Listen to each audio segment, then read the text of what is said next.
Bien, mes chers collègues, si vous voulez bien, on va demander à notre Benjamin, néanmoins secrétaire, de nous faire l'appel. Merci, monsieur le maire. Donc allons-y. Richard Mallier. Présent. Amapola Ventron. Pouvoir. Marie-Odile Armandon. C'est Mathieu, normalement, qui a le pouvoir. Mathieu Pietri. Présent. Monique Salomon. Roger Mossé. Présent. Corinne Lemeu. Edmond Etédian. Présent. Édouard Alessander. Présent. Mathieu Morateur. Claude Lampeau. Armand Chamla. Claudine Achintre. Colette Toulec. Dominique Bièche. Roger Wex. Diane Pertuisel. André Gauthier. Véronique Garnier. Catherine Bienfait. Marie-Christine Rodriguez. Stéphane Pierre-Assini. Patrice Lanzon. Joseph Cassaro. Marie-Pierre Vitiello. Vanessa Brescia. Christine Sicardi. Marie-Christine Oberlinkels. Jean-Marc Bretin. Alain Dubois. Véronique Bianchi. Hervé Plisson. Et Anthony Chocroune. Voilà, donc nous avons le quorum, monsieur. Bien, merci, monsieur Morateur. Je vous rappelle, comme à chaque fois, que le conseil municipal de ce soir n'échappe pas à la règle, puisqu'il est lui aussi filmé et sera sur le site. D'abord, je voudrais remercier l'ensemble des élus et des agents qui ont permis de faire en sorte que l'école se tienne, en tout cas soit encadrée, la cantine, le 10 octobre. C'était une grève nationale, il y avait pas mal d'agents grévistes et des élus, l'adjoint au maire délégué au scolaire en premier. D'autres élus se sont mobilisés et des agents non grévistes se sont mobilisés pour que les enfants puissent être restaurés et gardés lors de cette journée nationale. Le 19 octobre, c'était beaucoup moins, et d'ailleurs c'est assez, ça a été dit par les médias, c'est assez puisque dans le cadre du SDIS, que j'ai l'honneur et le plaisir de présider, nous avions 128 grévistes le 10 et le 19, il n'y en avait que 72. Vous voyez, donc on est à peu près dans les mêmes eaux, nous aussi, dans les mêmes proportions. Il y en avait beaucoup moins le 19. Je voudrais aussi vivement féliciter tous les acteurs qui ont participé à organiser l'anniversaire des 50 ans du Bouquet d'Or, qui propose des activités diverses et variées à nos anciens. Merci à l'entraide 13 et aux élus qui sont mis en faveur de nos seniors. Puisqu'on en est à remercier, je continuerai à remercier l'ensemble des bouquins patriotes venus nombreux commémorer la journée d'hommage aux harkis le 25 septembre dernier. De même, je vous rappelle que la commémoration de l'armistice du 11 novembre se déroulera à 10h par l'office religieux à l'église Saint-André, à 11h30 par la cérémonie place de l'Hôtel de Ville et se clôturera par un apéritif salle du conseil municipal. Toujours dans l'animation, je ne peux terminer mon propos sans vous parler du festival des voix sous les platanes et je suis heureux de voir que notre ville nature attire toujours autant de talents, de passionnés et de curieux. Je tiens à remercier chaleureusement tous les bénévoles qui se sont investis et principalement l'association Voice Gang. Toujours dans la musique, je félicite les Amis de l'Or pour la qualité du concert proposé le 13 octobre dernier dans l'église Saint-André. Le choix de l'Américain Dexter Kennedy fut des plus pertinents. Pour celles et ceux qui souhaitent entendre notre magnifique orgue municipal, prochain rendez-vous le 15 décembre à 20h30 pour le traditionnel concert de Noël. Je vous rappelle que la saison culturelle 2017-2018 a démarré très fort cette année. Votre prochain rendez-vous est le 17 novembre aux Terres Blanches à 20h30 pour une démonstration de danse intitulée Index. Vous pourrez ensuite vous réchauffer le lendemain au château à partir de 20h30 autour de chants traditionnels des Caraïbes proposés par la troupe Afrimae de Marseille dirigée par Alexandra Sadguer. C'est également l'occasion de ne pas oublier la tragédie et les difficiles conditions de retour à une vie normale de cette région du globe. Toujours côté château, je vous demande une attention toute particulière car l'exposition qui sera dévoilée à partir de vendredi me tient personnellement à cœur. Et ce tout particulièrement puisqu'il s'agit d'un hommage à un grand bouquin, Auguste Valère. Grâce au travail de notre commission extra-municipale patrimoine et la générosité des bouquins, notamment les descendants de la famille Valère, nous avons pu recenser et vous dévoiler une grande partie de ses œuvres. Jusque-là, jamais exposées au public. Alors ne manquez surtout pas cette vue sur toile de la commune, faite en 1989, qui est depuis ce temps-là dans le bureau du maire. Côté bibliothèque, vous pourrez retrouver les comptes pour les bébés de 12 à 24 mois le mercredi 28 novembre. Le conseil de ce soir traitera d'une subvention tant attendue et d'une importance capitale pour l'avenir de notre commune. Je veux bien entendu parler du contrat départemental que votre serviteur a concocté depuis 18 mois. J'ai donc le plaisir de vous proposer ce soir un contrat de 12 millions d'euros de dépenses d'avenir, dépenses évidemment subventionnées, pour encore mieux vivre à Bouc-Bel-Air. Nous y reviendrons à travers la décision modificative qui influera ces nouvelles recettes dans le budget communal. Nous parlerons également de pénalités sur les logements sociaux pour que celles-ci profitent tout de même aux bouquins.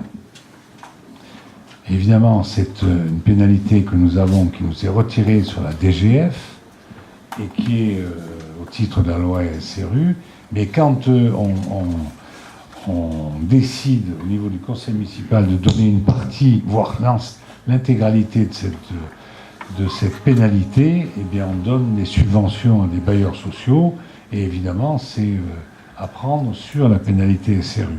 Donc ça ne nous coûte rien, on le verra tout à l'heure.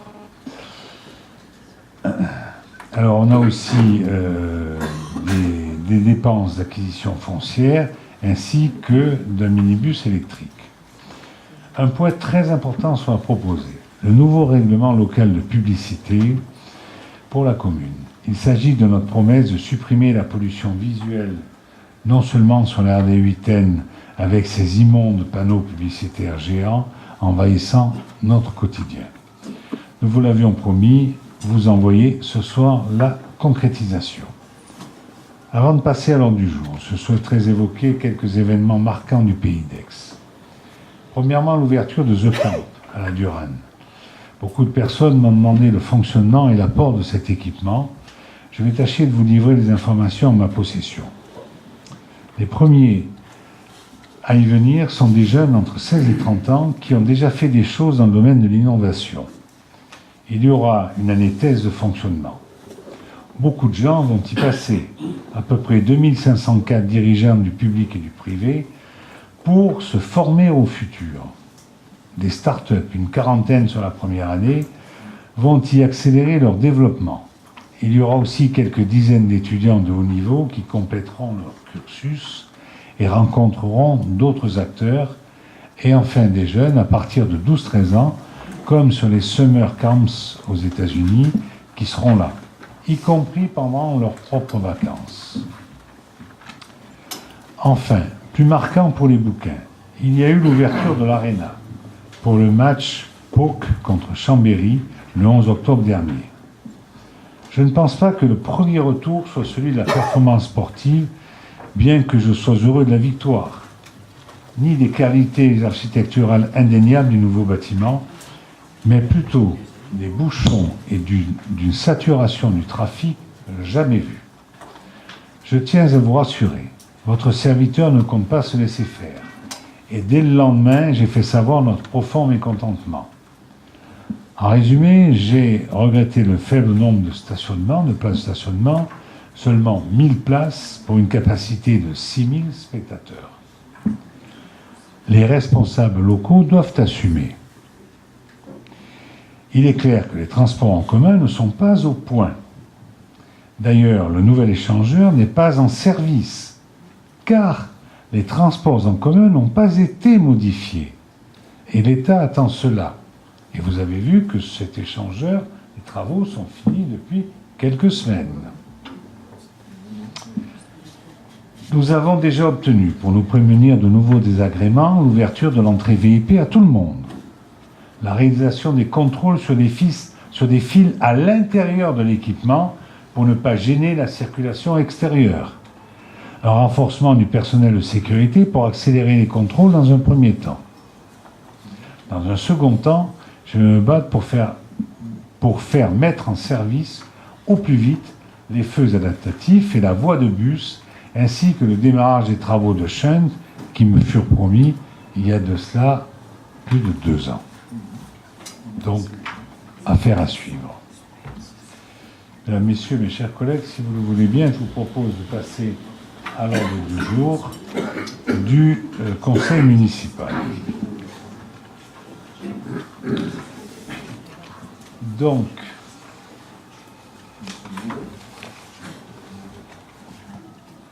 on a évidemment l'adoption du compte-rendu de la séance du 25 septembre. Est-ce qu'il y a des remarques? Donc, je le considère comme adopté. Je vous remercie. Ensuite, nous avons l'information au conseil municipal des décisions prises dans le cadre de l'article L 21-22-22 du CGCT. Donc, il y en a 4. La première, c'est la décision numéro 2017-15 du 2 octobre, désignation d'une personne compétente pour la commission d'appel d'offres relative à l'entretien écologique et nettoyage des espaces verts des cimetières. Lot numéro 2. Donc c'est Madame la DGS qui a été désignée. Ensuite, la décision numéro 16 du même jour, toujours pour la même chose, mais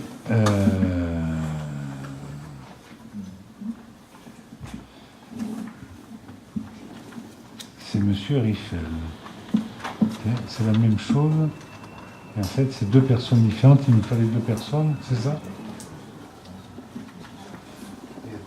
C'est la même chose, mais il y a 2 personnes différentes. C'est ça? Il fallait qu'il y ait 2 personnes. Donc voilà, c'est pour monsieur, la première, Madame Coapé, et le deuxième, Monsieur Riffel. Et après, nous avons la décision numéro 17, toujours du même jour. Là, c'est pour le lot numéro 1, donc je comprends alors.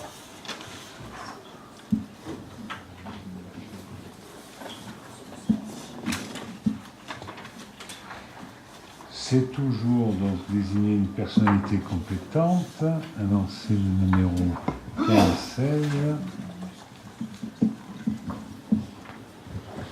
C'est un peu le foutoir ce truc, hein, parce que je ne vois pas la différence entre le 15 et le 17.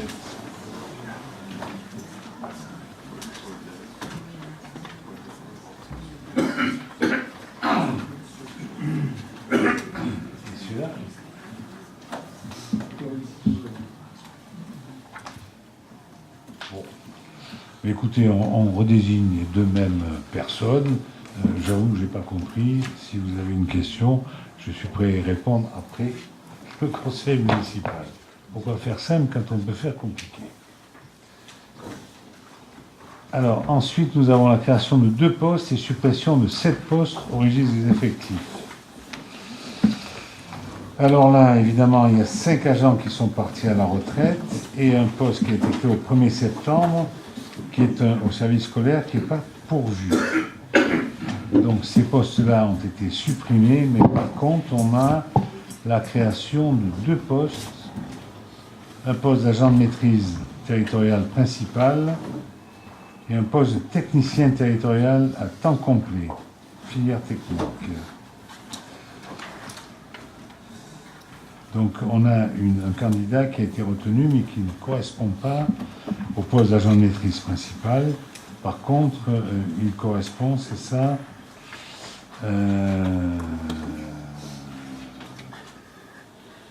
correspond pas non plus au poste de technicien. Mais par contre, c'est un adjoint administratif territorial principal, service finance, qu'il faut créer. Voilà. Est-ce que vous avez des questions là-dessus? J'avoue que les créations et les suppressions de postes, c'est... Alors, j'ai oublié de vous préciser, Mme Berlinkel, avant que vous me posiez la question, je vous le dis, que le comité technique, en date du 9 octobre, a donné un avis favorable. Je suis ravie de l'entendre, Monsieur le maire. Je voulais juste savoir pourquoi, quel poste qui a été créé donc le 1er septembre est déjà annulé. Pourquoi avoir créé un poste le 1er septembre pour déjà l'annuler? Mais parce que, je vous l'ai dit, la personne qui sera recrutée ne correspond pas à ce poste. Il n'a pas été pourvu, si vous voulez, ce poste. Donc on l'annule. Vous voulez dire que la personne qui a été trouvée ne correspond pas à ce poste-là, donc vous annulez le poste? Je comprends pas trop là. Non, on avait donc ouvert un poste créé au 1er septembre qui était un poste de B, c'est ça? C'est l'adjoint scolaire. Le dernier de la liste. Oui.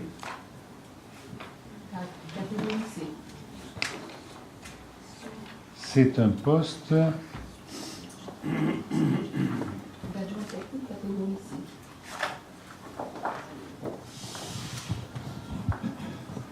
C'est un adjoint technique, c'est ça? Pardon? J'entends rien, plus fort.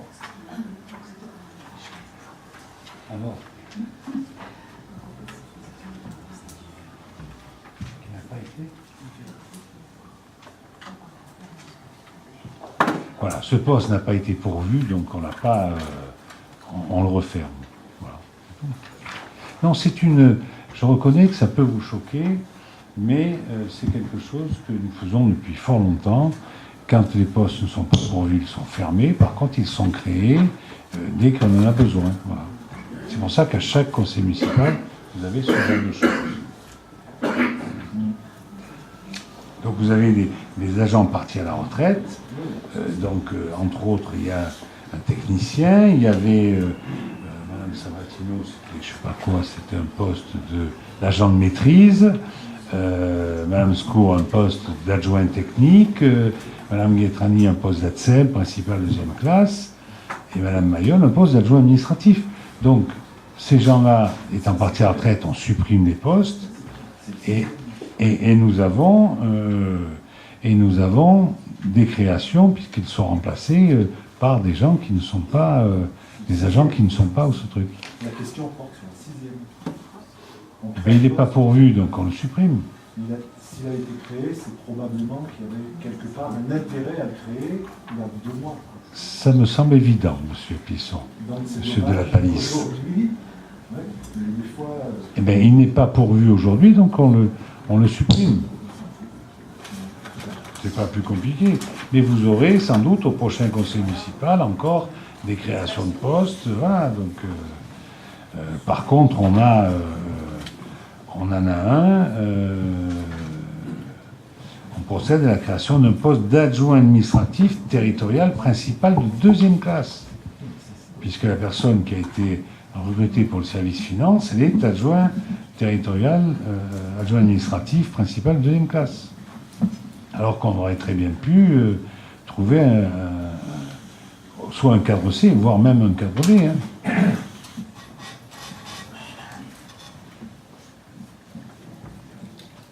Est-ce que vous avez d'autres questions? Pas d'autres questions. Donc je mets aux voix cette délibération, voix contre. Il n'y en a pas, abstention non plus, unanimité, je vous remercie. Ensuite, nous avons...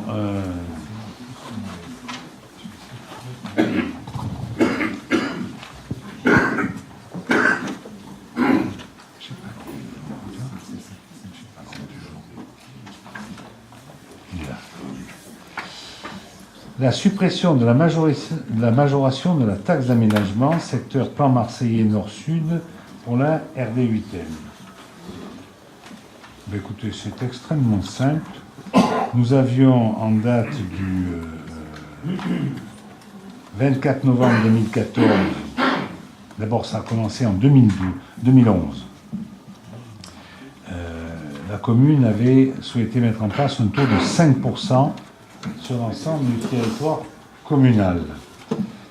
Ensuite, 19 novembre 2012, elle a porté le taux de la taxe d'aménagement à 20% dans 2 secteurs, Belle-Ombre et plan marseillais nord et sud RD8N. En raison d'un nécessaire aménagement de voirie et du réseau pluvial, vous vous en doutez, mais également d'une sécurisation générale des flux le long de cet axe. Nous l'avons reconduit le 24 novembre 2014, en disant 20% sur le secteur plan marseillais nord et 5% sur le reste du territoire communal. Donc on considère que la RD8N sera finie dès l'année prochaine, et donc il n'y a plus lieu de procéder à cette majoration de l'ordre de 20%. D'autant plus que, eh bien, vraisemblablement, au 1er janvier 2018, c'est la métropole qui va toucher cet argent-là. Donc, tant que c'était nous faisions nos travaux, c'était bien.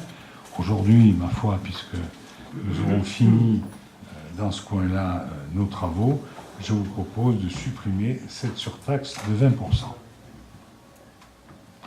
Est-ce qu'il y a des questions là-dessus? Pas de questions. Je mets aux voix cette délibération. Voix contre, il n'y en a pas. Abstention non plus. Unanimité, je vous remercie. Ensuite, nous avons l'avenant numéro 1 à la convention de vente d'eau brute entre la métropole et la commune de Bouc-Bel-Air. Alors, cet avenant numéro 1, il concerne...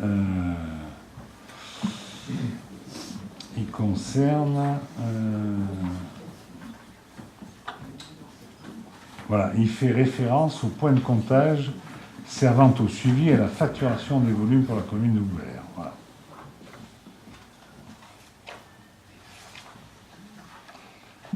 Question, Monsieur Plisson. Oui, s'il vous plaît. Qu'est-ce qu'on entend par vente d'eau brute, en fait? C'est l'eau qui alimente tout Bouc-Bel-Air ou c'est de l'eau qui n'est pas traitée ou... C'est de l'eau qui n'est pas traitée et qui arrive à la station de potabilisation et qui est donc traitée et revendue quand elle est filtrée et traitée. Alors, mais là, en l'occurrence,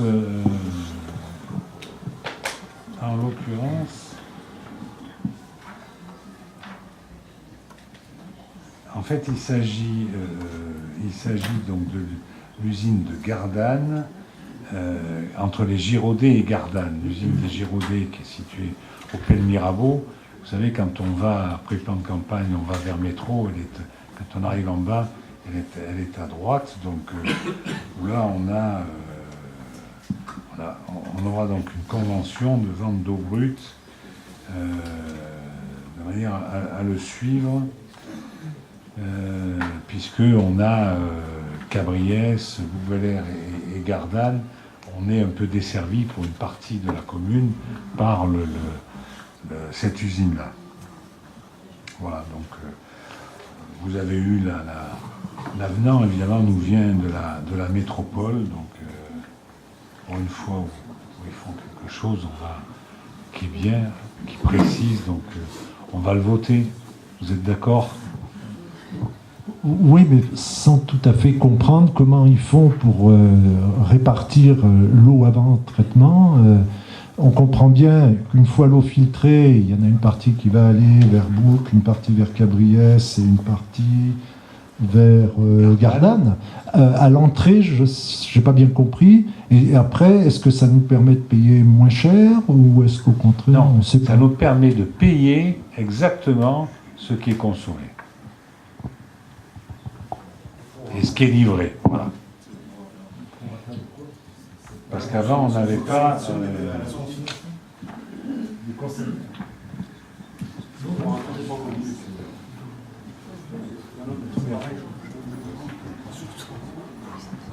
si vous On voulez, va dire que c'est au prorata des consommations qui sont constatées non, dans chaque justement. commune. Non. Aujourd'hui, c'est au prorata de l'eau filtrée qui part de là-bas. Tandis que là, c'est l'eau brute qui rentre, si vous voulez. Donc on aura quelque chose qui correspondra mieux. Bon, on va voter.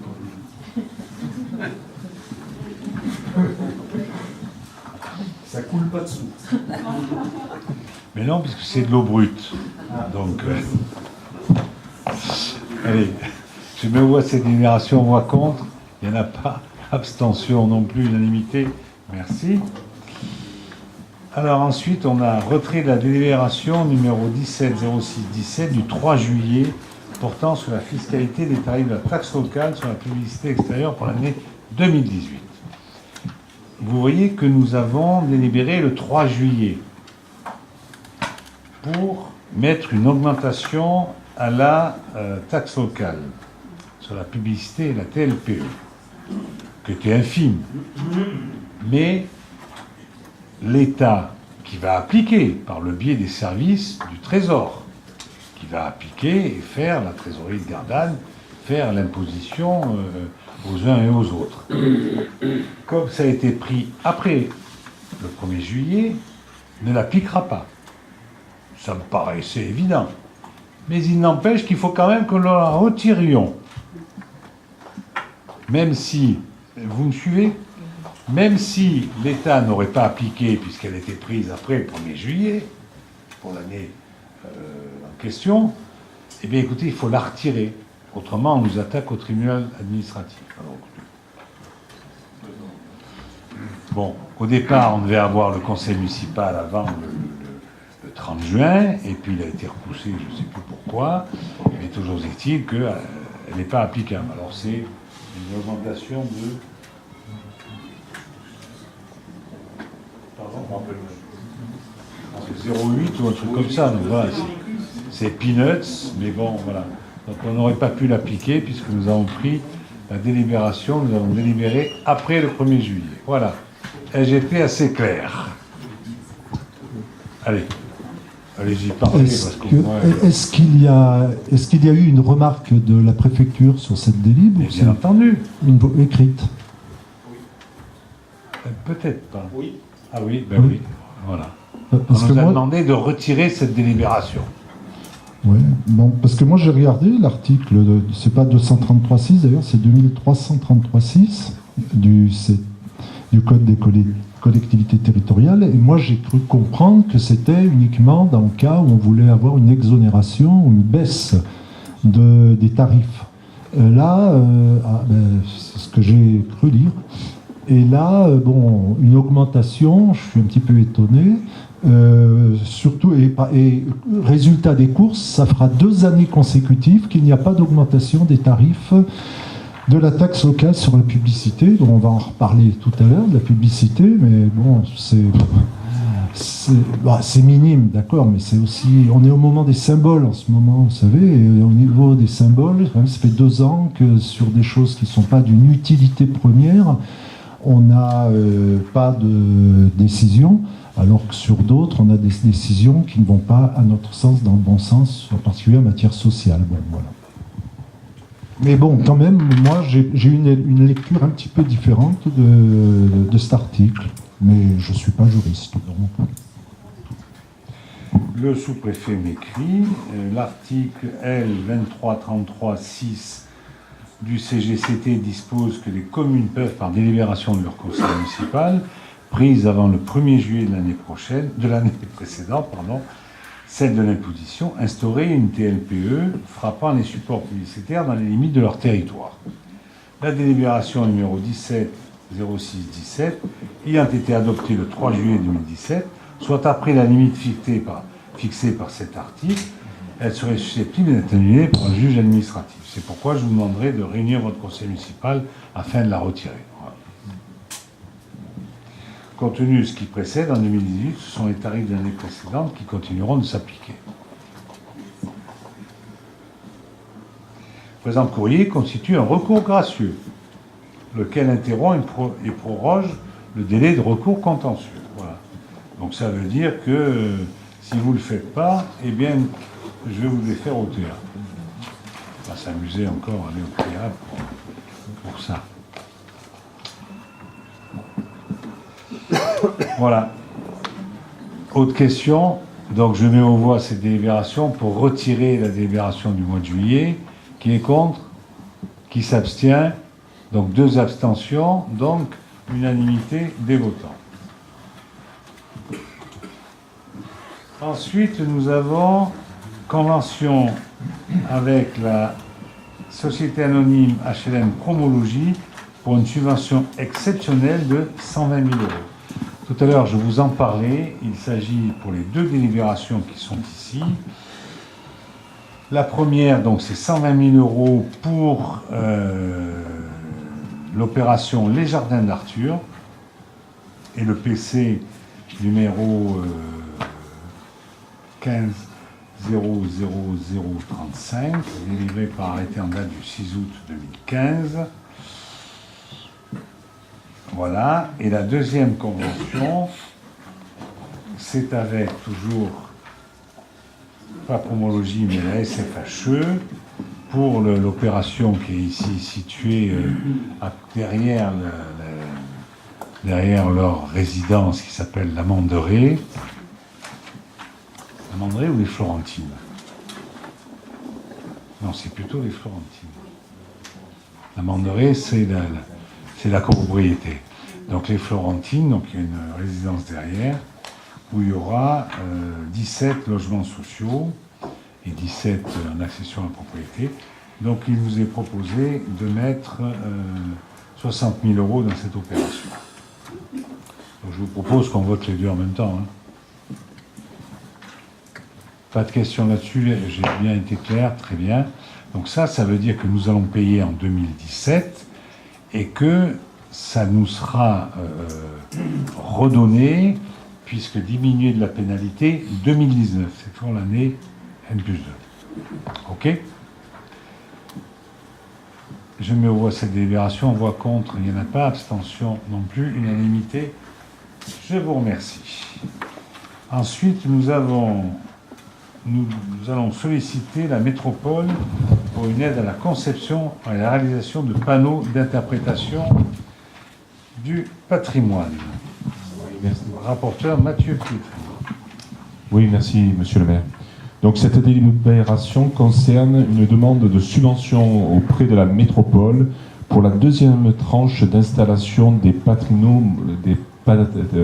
panneaux patrimoniaux de valorisation du patrimoine. On avait sollicité déjà c'était la CPA il y a 1 an et demi de ça pour l'installation des panneaux, je vais y arriver, pardon, qui sont dans le centre du village, à la salle. Il s'agit de la seconde tranche là, qui a été faite avec le concours de la commission extra-municipale patrimoine. J'en profite également au même titre que sur l'exposition Valère tout à l'heure pour les remercier du travail qu'ils ont fait. Pour un coût global, donc cette installation de 17 751,60, on demande une subvention de 50% auprès de la métropole, ce qui fait 8 875,80 € hors taxe de demande de subvention auprès de la métropole. Merci Mathieu. Est-ce que vous avez des questions à poser à Mathieu Pietri? Demande de subvention, je pense qu'il n'y a pas de problème, il n'y a pas de voix contre, il n'y a pas d'abstention. Merci. Ensuite, nous aurons Monique Salomon qui va nous parler du règlement local de publicité et nous allons débattre sur les orientations. Merci, monsieur le maire. Mais le débat a eu lieu lundi dernier. Tu l'as arrêté? Non. Bah, écoute, comme ça, à chaque fois, il faut... Donc, le débat... Tu exposes donc ce qu'on propose et puis on débat. Donc, c'est l'étude qui est en cours actuellement sur un projet de règlement local de publicité. Et on a choisi, si vous voulez, un cabinet qui était spécialisé dans cette étude-là et qui a défini, en fait, si vous voulez, tout ce qu'il fallait faire ou ne pas faire sur les voies, suivant les quartiers, suivant les zones d'activité, etc. Donc c'est ce qu'on a eu au niveau du débat qu'on a eu en commission plénière, donc lundi dernier. Donc voilà. Donc en fait, c'est comme une enquête publique par rapport au PLU, c'est-à-dire qu'on a été obligé de consulter, si vous voulez, les personnes publiques associées. On ne fait pas ça dans notre coin. On a eu aussi le soutien de la DDTM, et on a défini en fait toutes les orientations que nous voulions prendre par rapport aux enjeux qui ont été identifiés sur le territoire communal. Donc en général, si vous voulez, on va supprimer de nombreux panneaux de publicité, parce que on est une ville nature, on a dit qu'on voulait quelque chose de sobre, etc. Donc on ne veut pas avoir une pollution visuelle sur la commune. Voilà, donc le débat est ouvert. Je rappelle que quand même, on l'a vu, on l'a dit, en commission plénière, donc la semaine dernière, où le bureau d'études chargé de ce dossier-là donc, est venu vous exposer en long, en large, en travers. Donc maintenant, s'il y a des prises de position là-dessus, c'est le moment. M. Plisson. Oui, effectivement, on a découvert la semaine dernière le document réalisé par l'assistance à maître d'ouvrage. C'était difficile à chaud de réagir de façon constructive, et le débat se poursuit. S'il avait commencé, il se poursuit forcément aujourd'hui un petit peu. En particulier, on n'a pas bien vu dans ce document de préconisation finalement ce que la majorité municipale allait retenir. Ce n'est pas parce que le cabinet préconise que la majorité va le proposer. Donc là, on ne sait pas bien ce qui restera, ce qui sera retenu, ce qui sera effacé. Et ce qui est appelé en page 73 synthèse des orientations retenues pour la révision du règlement local de publicité. C'est une carte qui n'apporte pas grand-chose sur les positions de votre majorité. Bon, mais de toute façon, le document est fort intéressant et le débat l'est tout autant. Première question importante, je crois, où on n'a pas eu de réponse jusque-là. Est-ce que le périmètre d'agglomération sera modifié? Non, le maire a choisi de ne pas modifier le périmètre d'agglomération. D'accord. Bon, c'est effectivement pas sans conséquence, sinon ça complexifiait largement la réglementation. Voyez, c'est là que implicitement, dans le doc de l'assistance à maîtrise d'ouvrage, il y a une préconisation de l'adapter à la réalité. On aurait pu imaginer que vous alliez dans ce sens, donc non, pas de modification du périmètre d'agglomération. Sinon, le règlement sur les enseignes et les préenseignes est jugé dans le document assez restrictif. On peut se poser la question de comment se fait-il qu'il ait été et qu'il soit si mal mis en œuvre. Parce que quand on voit le nombre d'enseignes et de préenseignes partout, un peu partout, en particulier sur les zones commerçantes, ça laisse un petit peu rêveur. Mais c'est bon. Parce que le règlement qui existait n'était pas tellement contraignant, quoi. Ah ben si, il est dit justement, il est dit qu'il était est jugé assez restrictif. Donc celui qui existe actuellement, il n'est vraiment pas applicable. Hein. Pas applicable ou pas appliqué, bon, peu importe. Non. Difficilement applicable, vous dit Madame Salomon. Ne jouez pas sur les mots, s'il vous plaît. D'accord. Par contre, le règlement sur la publicité, c'est-à-dire les grands panneaux 4 mètres sur 3, lui est jugé permissif, effectivement. Comme je vous l'avais dit la semaine dernière, je me suis amusé à compter le nombre de panneaux 4 mètres sur 3 entre la Mounine et Décathlon. J'en ai compté 48, qui présentent quasiment pas d'intérêt spécifique à Bouc-Bel-Air. Ce sont des publicités généralistes, régionales ou voire nationales. Donc là, je pense que vous irez dans le sens d'une suppression Absolument. quasi totale de ces panneaux, sachant que certains qui concernent Bouc-Bel-Air ne sont en fait que des préenseignes qui n'ont pas lieu d'être.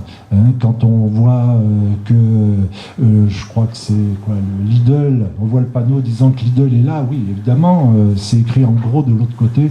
Les gens qui ne le verraient pas, c'est que vraiment, ils ont un petit problème de vision. Sinon, quel est le... Comment sinon, après se pose, on voit un peu mieux quelles sont vos orientations et qui nous conviennent, a priori. Par contre, quelles mesures envisagez-vous pour appliquer la nouvelle réglementation qui sortira de ce travail? Parce que c'est vrai que beaucoup de commerçants en particulier sont dans l'illégalité, mais le laxisme dont la commune a fait preuve depuis de nombreuses années nous place aussi dans une situation un peu délicate. C'est-à-dire qu'on ne va pas leur dire ce que vous faisiez depuis X années, c'est terminé du jour au lendemain. Donc là, je pense qu'il faut probablement choisir la fermeté, sinon on en restera à ce qu'on connaît aujourd'hui, qui quand même est un petit peu désordre. Mais par contre, est-ce que vous envisagez des explications claires, un dialogue avec les commerçants, de façon à ce qu'ils se mettent dans dans la réglementation de façon correcte et relativement rapide, mais sans pour autant les brutaliser. C'est quand même des concitoyens. Ensuite... Les électeurs, vous y pensez tellement fort que je l'ai entendu. Pas du tout, monsieur le maire. Non, pas du tout. Non, c'est des gens comme vous et moi. C'est vrai qu'on les a laissés faire. Ça serait malvenu aujourd'hui de dire, de les montrer du doigt violemment. Après, est-ce qu'il est envisagé dans votre proposition d'homogénéiser l'affichage, en particulier des préenseignes? Certaines communes l'ont fait, c'est-à-dire qu'il y a une norme, un standard, et ça devient quelque chose d'informatif, mais propre, quoi, je dirais. Après, il y a l'histoire des enseignes en drapeau, qui sont vues comme acceptables par la structure, par l'assistant à maître d'ouvrage. Bon, pourquoi pas, mais il ne faudrait pas que les drapeaux deviennent trop grands, quoi, parce que si c'est pour supprimer des préenseignes ou des enseignes et mettre en façade des drapeaux qui... j'en ai vu quelques-uns, c'était des banderoles de 2 mètres sur 1, bon, moyen. Ensuite, il est prévu que les enseignes dépassant du toit, si ce sont des lettres découpées, ça soit accepté. Je ne vois pas bien en quoi des lettres découpées, c'est plus joli que des lettres pas découpées. Donc moi, j'aurais tendance à dire pas d'enseigne du tout dépassant des toits. Coupées, découpées, voilà. Et puis, à l'inverse, je dirais qu'il ne faudrait pas tomber non plus dans l'excès inverse, sous prétexte qu'il y a une Bastide, etc. Je veux dire que les commerçants, c'est aussi la vie de notre cité, et donc il faut aussi peut-être les laisser un petit peu aussi s'afficher. Voilà. Surtout, on préfère que les gens aillent chez nos commerçants bouquins qu'à Barnéhoud ou qu'à Aumil. Voilà. Quelques remarques, questions, réactions.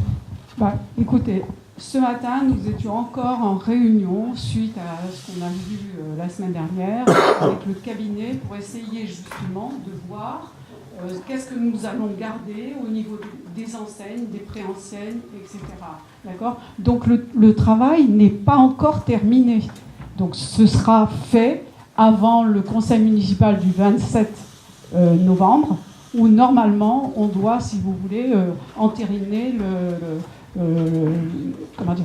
les orientations qu'on a prises et qui vont être très restrictives en fait. Hein. Donc voilà.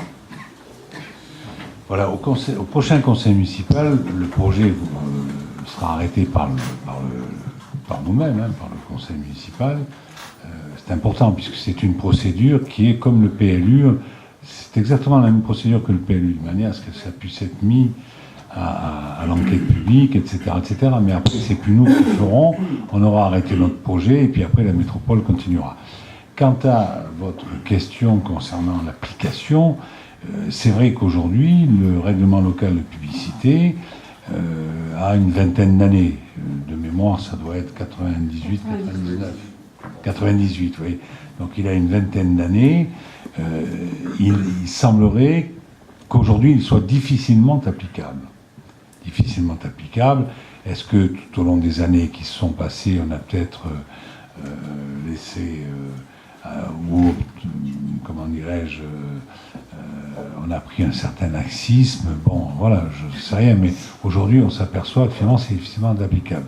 Donc notre volonté est d'en refaire un. C'est pour ça qu'on a délibéré là-dessus. C'est parallèle au PLU. Le PLU nouveau étant arrivé depuis maintenant 1 an, bien écoutez, on propose de faire la taxe d'un règlement local de publicité et de le faire en parallèle au PLU. La métropole le finira, ça, à moins qu'il délibère. Je crois que le dernier conseil de l'année, il y a plus de... c'est pas 1000 délibérations prévues au conseil de métropole du mois de décembre, où justement il va y avoir, alors il y a 92 communes, hein, donc il va y avoir avec chaque commune pour une convention pour dire, écoutez, terminez ça, parce que on a fait cette métropole à marche forcée, enfin l'État nous l'a imposé, le législateur n'a fait que suivre le gouvernement là-dessus, d'Hérault et consorts, et puis l'État nous l'a imposé, mais dites-vous bien qu'elle ne fonctionne pas. Et on s'attend d'ailleurs à ce qu'on nous dise pour l'eau et l'assainissement, mais continuez à gérer le bastring, parce que nous, on n'est pas capable. Voilà. Je peux intervenir. Pour l'information, nous avons fait des réunions, nous avons convoqué les commerçants, et je suis désolée, mais ils étaient vraiment pas très nombreux, quoi. Voilà. Qui ne dit mot consent, hein. Nous sommes d'accord. Mais c'est vrai qu'il y a une réunion où il n'y avait personne. Réunion où il n'y avait personne. Merci. Il y a eu une réunion où il y avait les afficheurs professionnels. Oui, ça oui. Il y en avait 2. Oui. Bon. À mon avis, il y en a plus de 2 qui sont concernés sur la commune de Boyard. Alors évidemment, ils n'étaient pas d'accord, ils étaient... Bon, mais c'est leur problème, après tout. Hein, voilà. Madame Berlinkels. Globalement, on avait vu qu'il fallait à peu près 5 mois pour que les choses soient entérinées.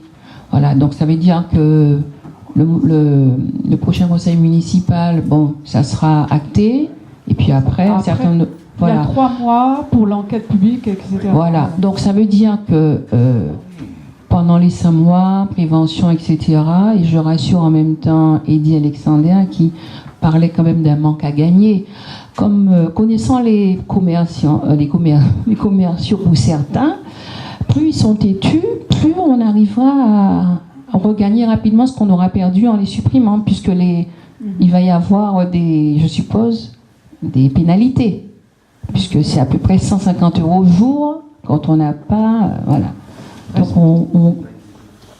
Comment ? Non, je suis un peu surpris de ce que vous dites, parce que les pénalités, non, ils ont une amende, mais malheureusement, l'amende, je ne pense pas que ce soit nous qui touchons. On ne touche qu'une partie de l'amende. Eh oui, voilà. Donc il y a des amendes, et il y a peut-être des... Écoutez, nous verrons, on avance doucement là-dessus. On remercie Monique Salomon pour le travail qu'elle fait avec évidemment les services. Et puis on prend acte, vous êtes d'accord, on prend acte du débat. Parce qu'on n'a pas à voter, mais en tout cas on prend acte du débat. Nous sommes d'accord là-dessus, hein, qu'on a eu un débat au conseil municipal. Voilà. Merci. Donc, après, nous passons à la délibération suivante. Il s'agit de la vente d'une partie de la parcelle communale cadastrée BP 95 au profit de Madame et Monsieur Corneloup. Rapporteur, Monique Salomon. Oui, disons que c'est une partie de parcelle qui est en limite, si vous voulez, du Valat, au domaine de la Salle. Donc, après le centre commercial, dans la rue qu'on a, ou la promenade. Pardon, la promenade. Non, c'est de l'autre côté. Là, on est sur la rive gauche, la promenade est sur la rive droite. Oui, mais c'est à côté, quoi. De l'autre côté du Valat. Voilà, d'accord. Donc, les propriétaires, certains propriétaires avaient déjà demandé à acheter, si vous voulez, des parcelles qui jouxtaient leur maison. Et donc, là, il y a monsieur et madame Corneloup qui nous ont demandé donc d'acquérir justement l'espace qui se situe sur une superficie de 88 mètres carrés. Et donc, ça a été vu en commission. Ça a été vu en commission l'autre fois. Et on a c'est des propriétaires qui, c'est des parcelles qui ont été déjà vendues en 2010, je m'abuse, oui. Non 2010, oui. Et eux sont au bout, les gens qui étaient propriétaires de leurs parcelles aujourd'hui, en 2010, n'avaient pas voulu acheter, donc ils leur proposaient de vendre. Enfin, c'est ce qu'on a vu en commission. Donc en commission, il n'y a pas eu de voix contre, ni rien du tout, donc je mets aux voix cette délibération. Pardon, je voudrais voix rajouter... contre. Je voudrais quand même faire une remarque. Dire que, vous dites, c'est en 2010 que les premières parcelles sur cette zone, cette berge qui est une impasse, ont été vendues. Je pense que c'est la commune qui avait proposé aux propriétaires, je crois que c'était dans ce sens-là. Non, bon, peu importe, ça ne change rien. Mais quoi qu'il en soit, je pense que ça a été très mal géré.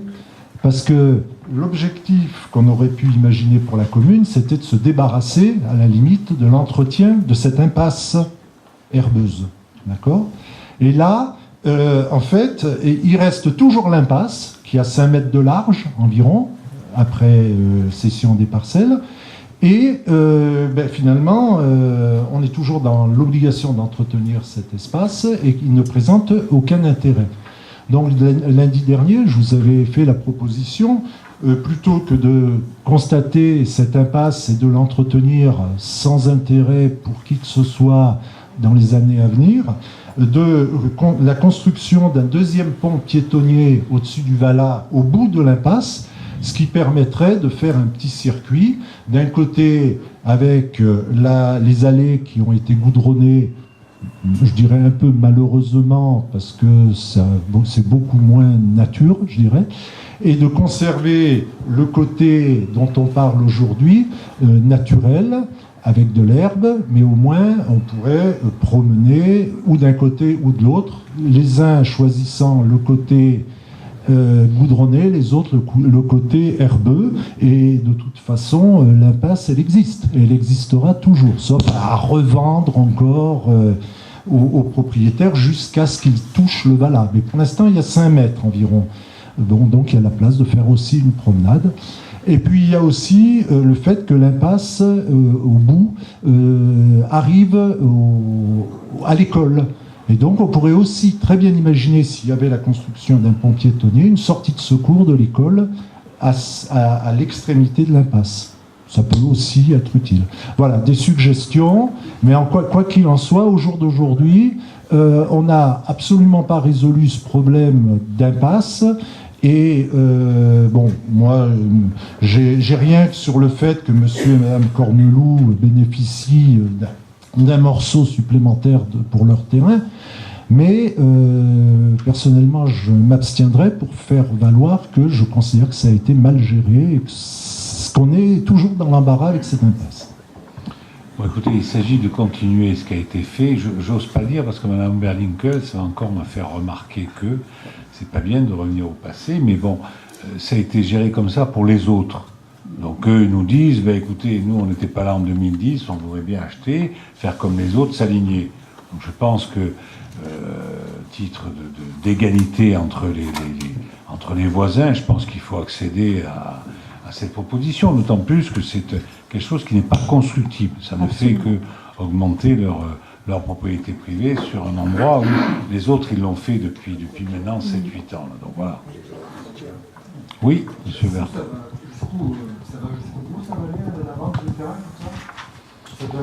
Non, parce que d'après ce que j'ai vu... Et dans quel but ça a été fait dès le départ, la vente de ces parcelles? J'avoue que je ne sais pas, ça a été fait sous le mandat précédent, donc c'est peut-être des gens qui ont demandé, et l'équipe précédente, la majorité précédente a répondu oui, quoi, voilà. Et c'est pas une partie qui est en une division, là? Pardon? C'est pas une partie qui est en une division, cette partie du domaine de la salle. Si? Et comment on fait là pour choisir un truc qui m'échappe? Oui, parce que... Non, c'est la commune qui est propriétaire. C'est la commune qui est propriétaire, Oui. là.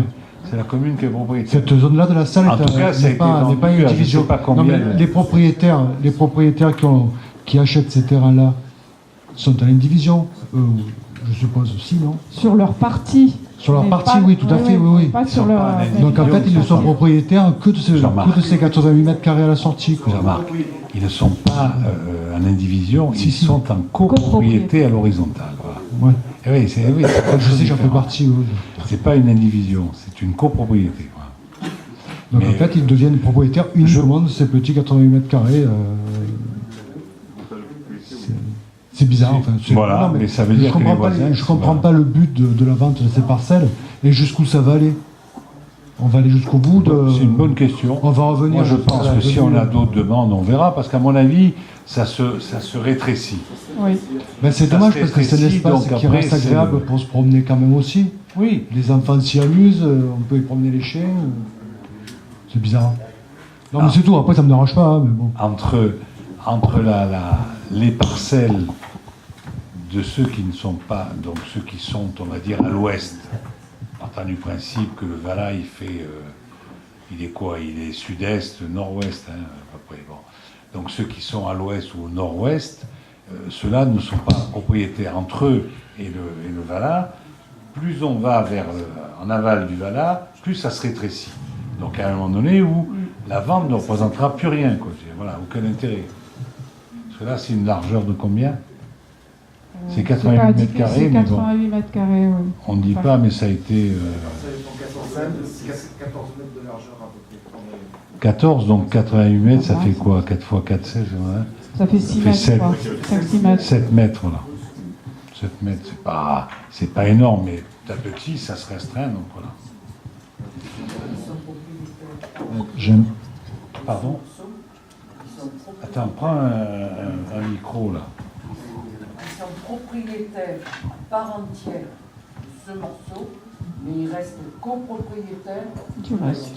de la totalité de leur terrain. Du terrain sur lequel ils ont leur... La totalité du domaine de la France sur la zone. Je ne pense Madame pas qu'on soit... Berlinkel. Voilà, excusez-moi. Tu parlais, Jean-Marc? Voilà. Je ne pense pas qu'on soit opposé de toute façon à la vente. Hein. Simplement, c'est dans la mesure où on parle de ville nature, dans la mesure où il n'y a pas très longtemps voté ce chemin de l'autre côté, Jean-Pierre Foulon qui fait une promenade, etc. C'était valoriser un petit peu cet espace-là qui reste là. Est-ce que la commune est d'accord, indépendamment de cette vente, hein, on n'est pas contre cette vente, à valoriser ce bout de terrain qui reste de manière à ce qu'on puisse continuer la promenade, puisque ce terrain-là, de toute façon, la commune doit s'en occuper, cette petite parcelle. Voilà, c'est la question, elle est là, quoi. Mais M. Plisson l'a fait remarquer tout à l'heure, il y a un pont qui traverse 300 mètres. Non, pas autant quand même. Non, pas autant. Pas autant. Entre le square Partio et le centre commercial, il y a 200 mètres à tout casser. 200 mètres à tout casser, donc oui, là on est vraiment... donc tout ça, il n'y a pas 200 mètres, mais c'est pour nous quelque chose, la rive droite est quelque chose d'important. C'est pour ça qu'on lui a donné le nom de Jean-Pierre Foulon. Vous avez vu que c'est un espace qui a été traité, en bois piéton, etc. etc. L'autre, c'est beaucoup plus compliqué, puisque nous avons, à un moment donné, il n'y a plus, le long des berges du Valais, il n'y a plus, au niveau de l'école, c'est resserré, il n'y a pas possibilité. On pourrait peut-être, en diminuant là... Pardon ? Il y a 5 mètres. Il y a encore 5 mètres, là, vous croyez ? Bon, enfin, peu importe. On regardera ça. Aujourd'hui, nous avons à l'ordre du jour la vente de cette parcelle.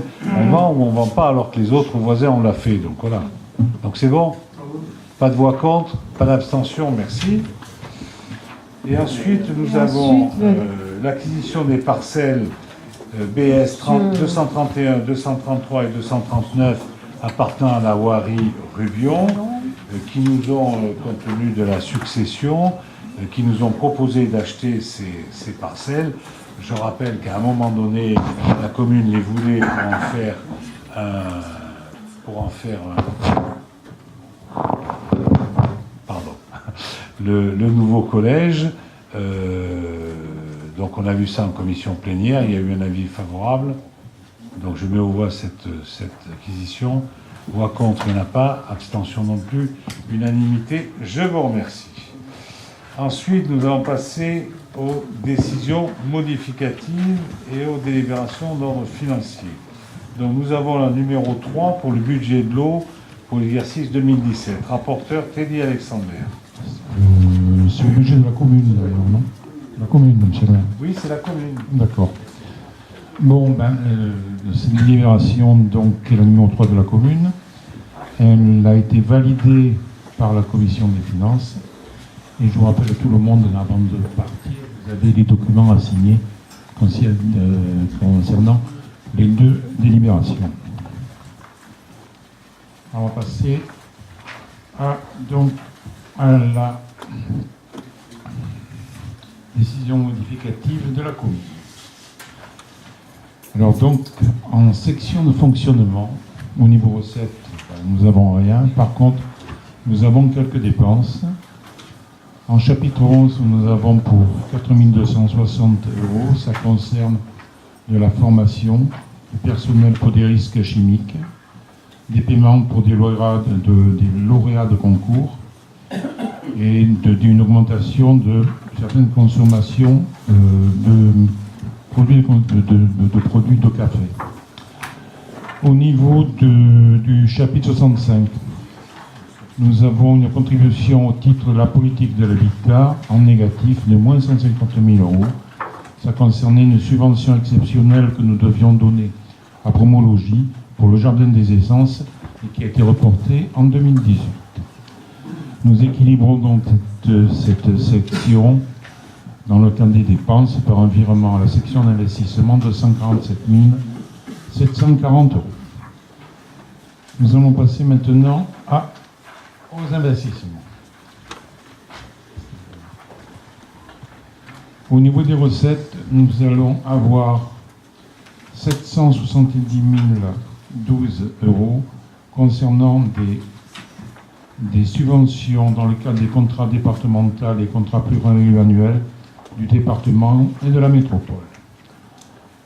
Ces subventions concernent l'hôtel de ville, l'aide à l'aménagement des bibliothèques, l'aide à l'équipement des salles de spectacle et des travaux de proximité de la rue Pierre-Bidault, de la restructuration de la maison des anciens combattants, de la réfection des voies de lotissement Porte Rouge, des fonds départementales d'énergie climat pour l'achat de 7 véhicules électriques et de la réfection du chemin des revenants.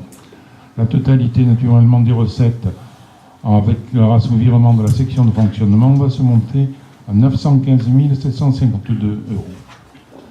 Au niveau des dépenses, nous allons avoir dans le chapitre 20 188 699,20 € concernant des frais d'études liés au contrat départemental pour l'école des Pins, l'étude de faisabilité diagnostique des caves du château, des préfabriqués pour l'éducation populaire, le réaménagement du stade du Moussou et l'étudiation d'un espace culturel pour la chapelle œcuménique. Au niveau du chapitre 21, nous en avons donc pour 197 000 €. Nous avons au niveau des terrains nus, là ça concerne les terrains de Rubion, dont on vient de vous parler, une diminution par contre de matériel de bureau et de matériel informatique, de l'affichage vidéo et de photocopieurs, c'est pour équilibrer quand même cette décision modificative, et des diminutions aussi de travaux de mobilier. Donc pour la totalité, pour 197 000 € du chapitre 21, chapitre 23, de 530 000,52 €. Nous avons au niveau installation matérielle, moins 31 400 pour ajustement de crédit dans le service technique. 816 000 travaux de construction pour les travaux de l'hôtel de ville. Et en même temps, nous avons un rajustement de crédit de travaux techniques pour moins 254 547 €. La totalité donc du chapitre 23 se monte à 530 052,80 €. La totalité, naturellement, des dépenses s'équilibre à 915 752. Merci, Monsieur Alexander. Donc, je noterai que un certain nombre de subventions que nous avons obtenues qui n'étaient pas marquées dans le budget, donc ont été marquées dans cette décision modificative. C'est ça, il y avait des travaux de proximité, il y a aussi le contrat départemental. Et puis, et deuxièmement, quand il parlait d'études liées au contrat départemental, je pense qu'il faut comprendre études de manière à pouvoir lancer les dossiers qui correspondent au contrat départemental et qui ont été entérinés, puisque le contrat départemental, c'est une subvention de 60% par le département des investissements qui sont donnés dossier par dossier. Donc voilà, tout ça c'est marqué, toutes ces recettes sont indiquées, et évidemment, si on a les recettes, on peut faire les dépenses. Donc, dans le cadre de cette DM, vous avez les études de manière à ce que je puisse lancer les études concernant ces dossiers-là. Voilà. Est-ce que vous avez des questions à poser à Teddy Alexander? Pas de questions. Donc, je mets au voie cette décision modificative numéro 3. Voix contre. Il n'y en a pas. Abstention. 2 abstentions. Donc, unanimité des votants. Je vous remercie. Ensuite, nous avons la DM numéro 2 pour le budget de l'eau. Rapporteur Teddy Alexander. Oui, donc, cette décision modificative s'équilibre parfaitement en section de fonctionnement, en section d'investissement, pour un montant total de 83 333 €. Donc, au niveau fonctionnement, nous avons strictement rien, donc nous intervenons uniquement sur la section investissement. Au niveau des recettes, nous avons une subvention de département pour l'usine de potabilisation du département pour 250 000 €. En même temps, nous avons au niveau de la métropole une diminution pour équilibrer les comptes de 166 667 €. La raison de cette diminution est due au fait que c'est maintenant le département qui prend le plus gros montant, qui finance 60% du contrat. La métropole, 10% uniquement. Et la commune, 30%, qui avant n'était pas le cas. C'est pour ça qu'on équilibre les comptes de cette manière. Le total donc, de ce chapitre va se monter donc à 83 333 €. Au niveau du chapitre 23 en dépenses, nous l'équilibrons par des installations matérielles et de l'outillage pour 83 333 €. Merci, M. Alexander. Vous avez noté que l'usine de potabilisation étant subventionnée par le département, qu'elle l'est aussi par l'ex-CPA, la métropole, hein. Ça faisait partie du contrat pluriannuel. Comme vous le disiez, Teddy Alexander, le département nous donne 60%, alors que le contrat pluriannuel avec l'ex-CPA, avec la métropole, ne donne que 50%. Donc il vaut mieux actionner la subvention du département à 60%, et puis la métropole donnera ce qu'elle peut donner, puisque nous avons obligation, malheureusement, par rapport à la loi MAPTAM, de subventionner au moins 30% nous-mêmes. Ce qui veut dire que on peut avoir que 10% de plus par la métropole. Voilà ce que ça veut dire tout simplement. Est-ce qu'il y a des questions à poser à Teddy Alexander? Pas de questions. Je mets au voie cette décision modificative. Voix contre, il n'y en a pas. Abstention, 2 abstentions, donc unanimité des votants. Je vous remercie. Ensuite, nous avons admission non-valeur des produits irrecouvrables pour l'année 2017. Rapporteur Teddy Alexander. Oui, encore, nous avons vu l'état des produits recouvrables certifiés par Madame la receveur de Gardanne. Le maire propose au Conseil la mission non-valeur et par suite la décharge du compte de gestion des sommes concernant un montant de 977,74 € qui correspondent pour 753,98 € à un enlèvement de véhicule, à 223 € à un autre enlèvement de véhicule et en fait une régularisation de la TLPE pour 76 centimes. Donc un total de 977,74 €. Question à poser à Teddy Alexander. Pas de questions, donc je mets aux voix ces produits irrecouvrables. Voix contre, il n'y en a pas. Abstention non plus, unanimité, je vous remercie. Bien, ensuite, nous avons l'autorisation de signature d'une convention pour la mise à disposition d'un véhicule électrique de 7 places avec la société Transcom. Rapporteur Mathieu Morateur. Oui, monsieur le maire. Donc voilà, dans le cadre toujours de la ville nature et donc de la politique d'écomobilité qui est un axe fort de la politique environnementale voulue par monsieur le maire. Et donc, dans ce cadre-là, nous faisons une nouvelle convention avec la société Transcom, toujours pour nous mettre à disposition un nouveau véhicule. Alors, cette fois-ci, le véhicule est un Nissan INV200 Evalia, qui est électrique toujours, et cette fois-ci, il fera 7 places. Voilà, il aura notamment comme mission le transport des personnes âgées vers le foyer, les anciens. Merci Mathieu. Est-ce que vous avez des questions à Mathieu Morateur? Pas de questions. Je mets aux voix cette délibération. Voix contre, il n'y en a pas. Abstention non plus. Unanimité. Je vous remercie. Délibération suivante. Il s'agit de l'état d'assiette des coupes dans la forêt communale de Bouguelère pour l'année 2017. Rapporteur Armand Chamelin.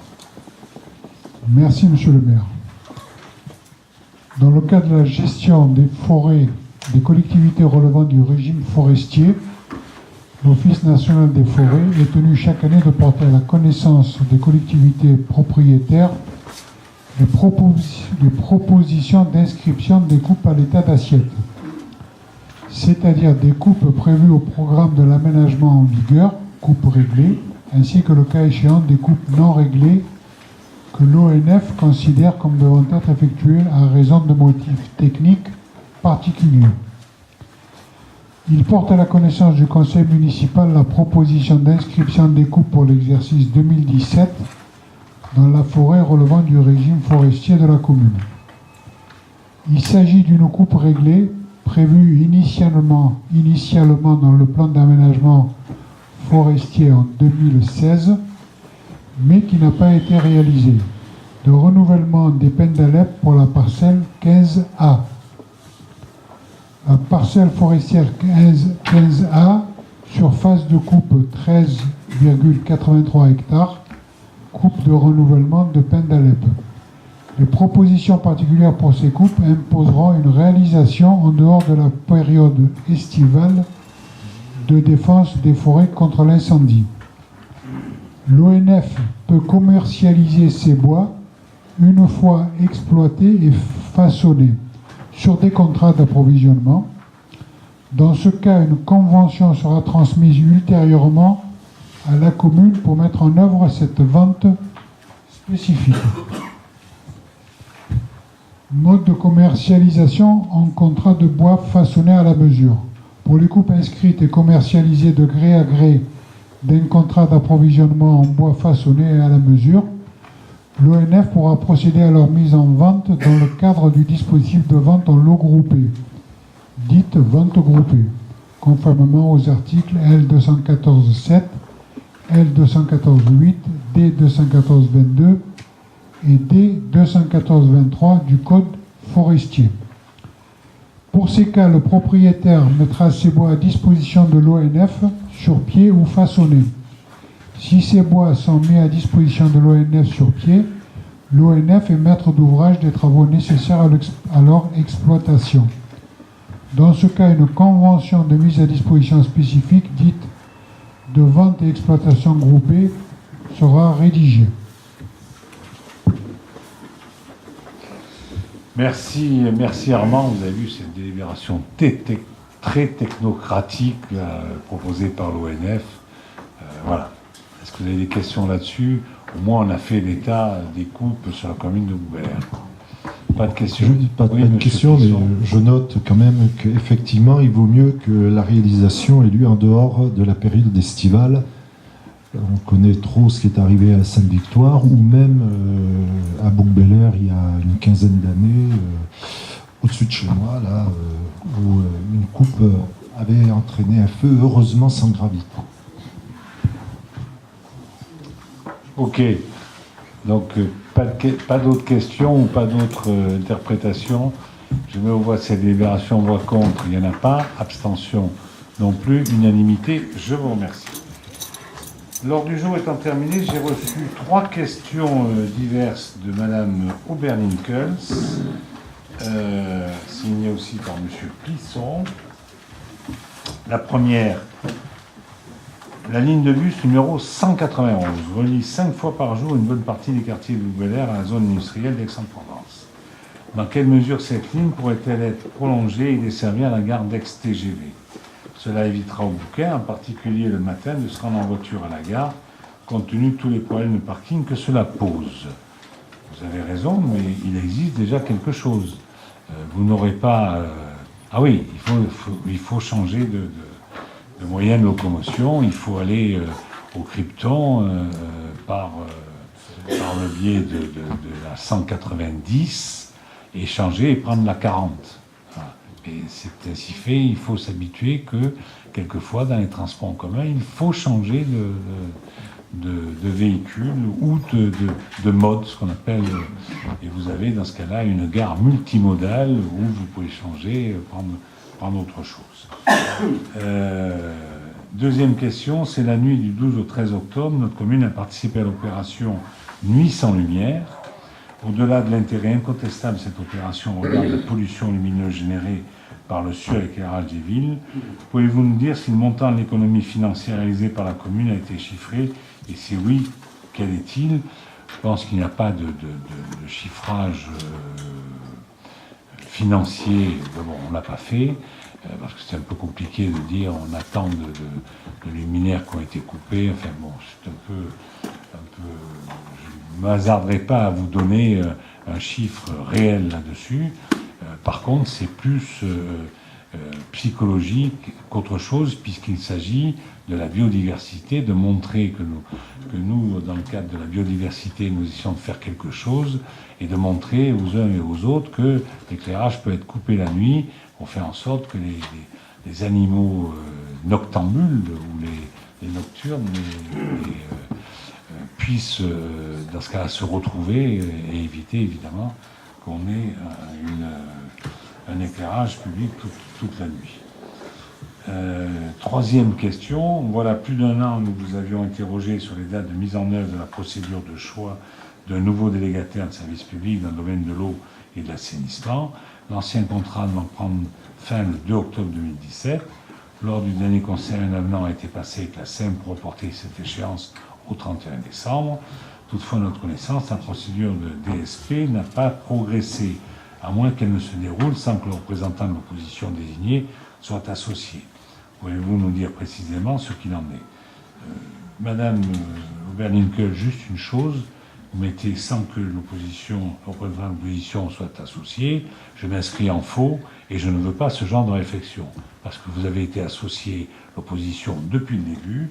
Le CCSPL a eu lieu le 2 avril 2015, Hein, la publication en ligne a eu lieu ce mois-ci, le 10, elle est donc jusqu'au 13 novembre, et la visite d'ailleurs par les gens intéressés a eu lieu le 19 octobre. Mais ce n'est pas des choses où vous participez dans la visite des gens qui sont candidats à la DSP. C'est pas, là, il ne se passe plus rien. Quand la commission ad hoc devra être réunie, je la réunirai. Voilà. Donc, ce genre de réflexion, ça suit son cours. Mais par contre, vous êtes associés. Et depuis le début, je tiens à ce que vous soyez associés, y compris à tout. Vous voyez ? Voilà. Donc, ça suit son cours, la DSP. Bien, l'ordre du jour étant terminé, je vous propose de lever la séance et je vous souhaite à toutes et à tous un bon appétit et une bonne soirée. Il ne faut pas oublier de signer.